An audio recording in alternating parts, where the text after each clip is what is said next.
Hey guys, welcome to my channel and thank you for clicking on this video. My name is Destiny Ray and today I'm going to be sharing my full silk press routine from start to finish. I'm also going to be listing the products that I love to use for great results. So if you're interested, please keep watching. It's not what I say, it's what I'm doing and how I'm doing it. So to start, I am coming from old crusty hair. I was rocking a slick bun for about 2 weeks and there is so much product buildup and so much tangles in my hair. So I'm going to firstly make sure that I take care of the current state and I'm going to detangle. Now I'm going to go in with the Uncle Funky's Bye Bye Buildup as a detangling agent, as well as removing some of the buildup from all the gel that I've used to keep this slick bun.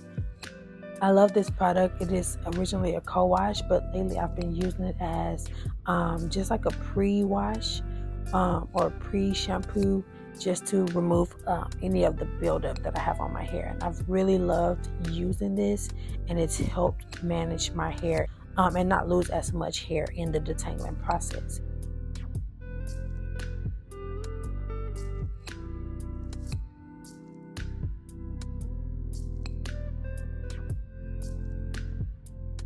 So once my hair is fully detangled, I'm going to leave them into 6 sections. I do this to help keep my hair detangled while I rinse out that old product. Once you add water, sometimes the product reactivates and can cause a lot of tangling, and I just try to avoid all of that, and I keep it in these sections while I'm rinsing. So when doing my silk press routine, I am going in with a clarifying shampoo. I have two of my favorites. I kind of alternate these two shampoos, but they're both from the same company and they're from Uncle Funky's daughter. And originally I used to use Squeaky, which is the one that I'm going to be using today. It is their normal lines clarifying shampoo, but they also came out with a heat protecting line, and they also have a purifying shampoo. Now for me, I haven't seen the difference in between the two products, but I love to use both of them. They both give me very clean results, and they leave my hair clean but not too stripping, so I love that. So when shampooing, I'm making sure that I'm really focusing on my scalp, making sure all the product buildup is off, and making sure I'm massaging that product down the shaft of my hair. And I'm going to do this a couple times. I normally shampoo like 3 times just to make sure that my hair is completely clean and I'm starting with a clean base. Nothing is worse than thinking your hair is clean and then going into the blow drying process and finding products. So I'm really detailed in the shower, making sure that I'm getting to my scalp and everything is fully clean. For the deep conditioner, I'm also going to go in with that same heat protectant line from Uncle Funky Starter and use their deep conditioner. I really love their deep conditioners. It's like therapy for my scalp. So I'm a super fan of their deep conditioners. And I'm only going to use a little bit. I don't want to add too much product into my hair, and like I said before, get to the blow drying process and have product. So I'm only adding a little bit for a large section just to like replenish some of the ends of my hair. I'm also not going to let this sit very long. I'm just going to put it in and act as like a normal conditioner, because like I said, this is not a very hydrating focused routine. This is something that I'm just trying to get my hair clean, because the less product, the better results you have for a silk press.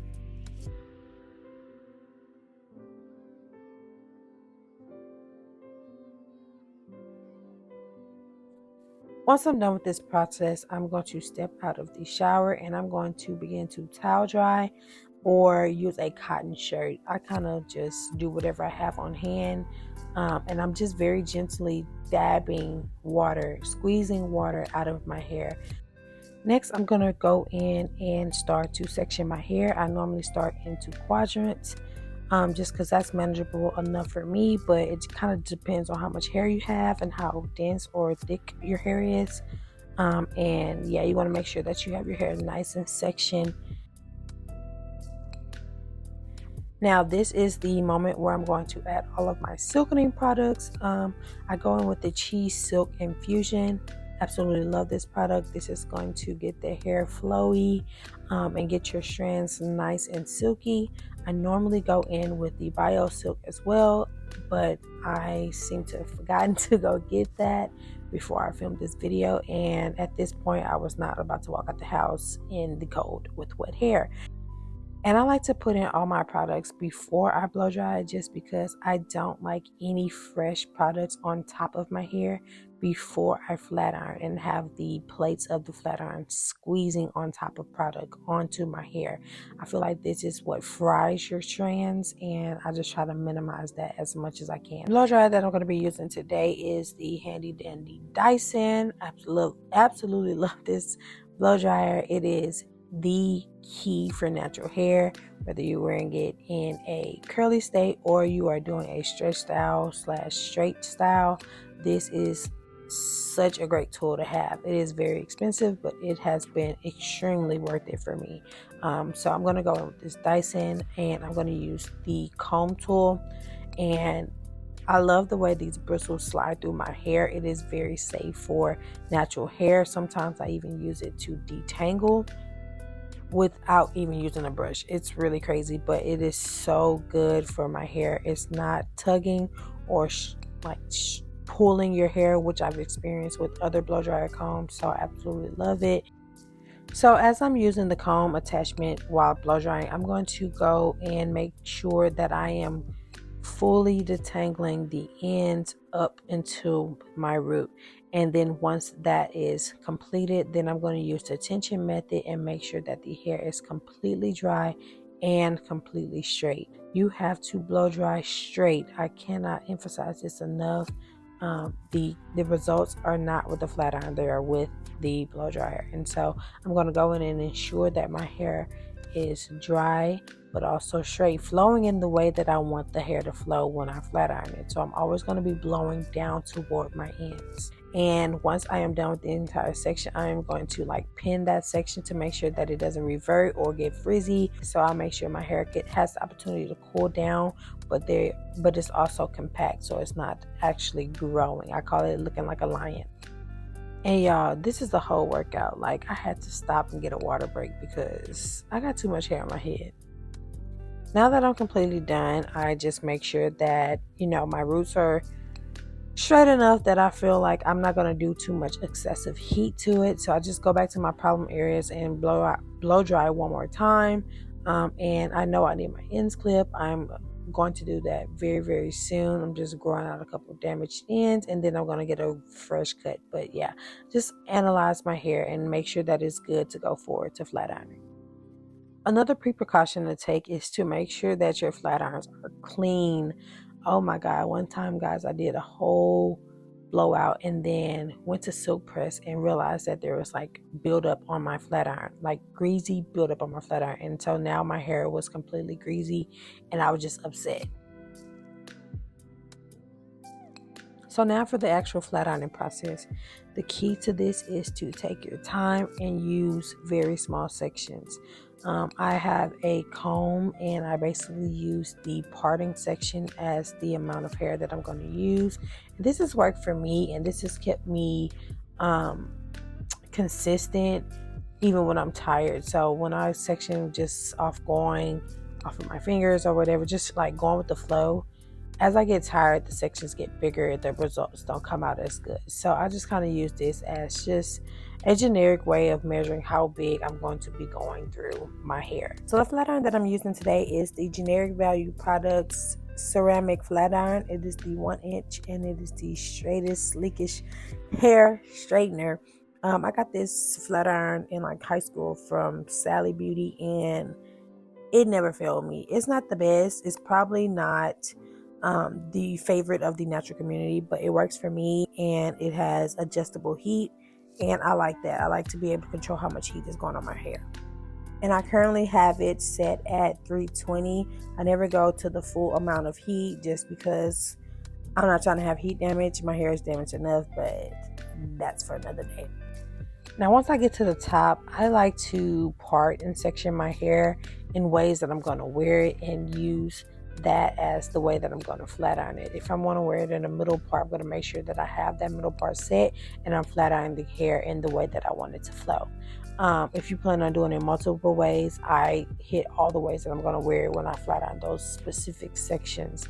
I just find that your hair is kind of trained to flow that way once you do it in the flat ironing process.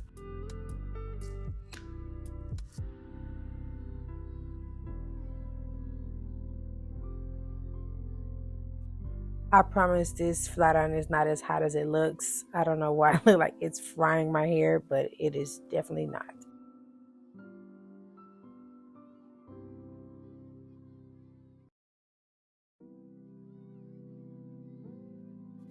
To avoid burning my scalp, I am going to put the flat iron as close as I can to my root and let the steam basically press the hair at the root.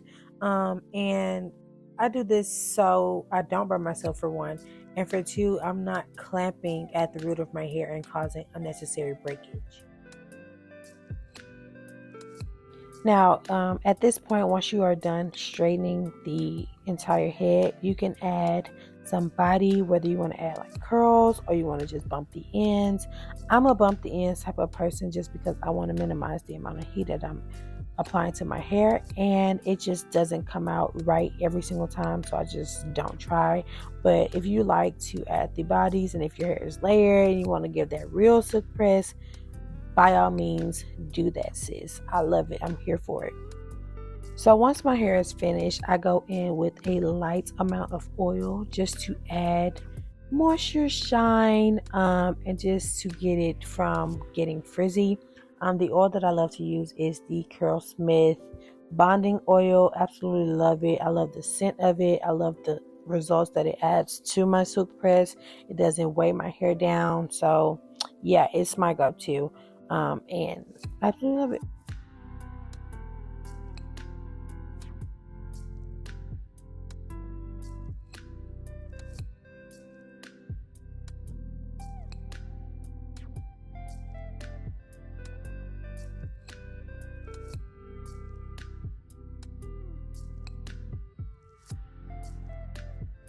Now let's transition over to the nighttime routine with the flexi rods.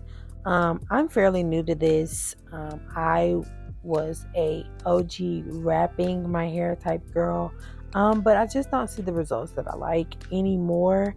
And it just doesn't last as long, I'm starting to see. So I have converted over to the flexi rods at night, and I'm here for it. It doesn't take much, and they help your silk presses last longer. So I'm going to show you how I apply this at night and basically how I take these down in the morning.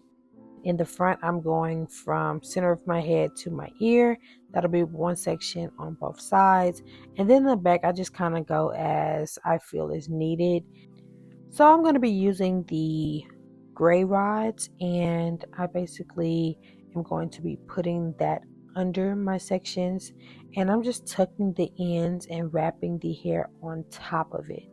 I'm not doing a spiral wrap. I'm trying to tuck those ends as best as I can and then wrap the hair all the way up to the root of my hair, and then I'm folding the ends on top.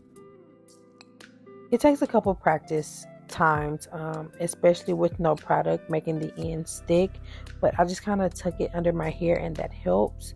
But yeah, if you need to add product or you're a person that is struggling with the flexi rods, I would use some free spray, very little, so that your hair is not reverting or becoming stiff. But if you need something to stick on the flexi rods, I highly suggest using that. I'm kind of a veteran at the flexi rods now, but if you're new to it, then yeah, I suggest using the free spray. But just making sure the hair is really taut is what's going to help you get better at it. So I'm going to continue to do that around my head, making sure that it's not too much hair on the rod, but not too many rods in my hair because I do want to sleep.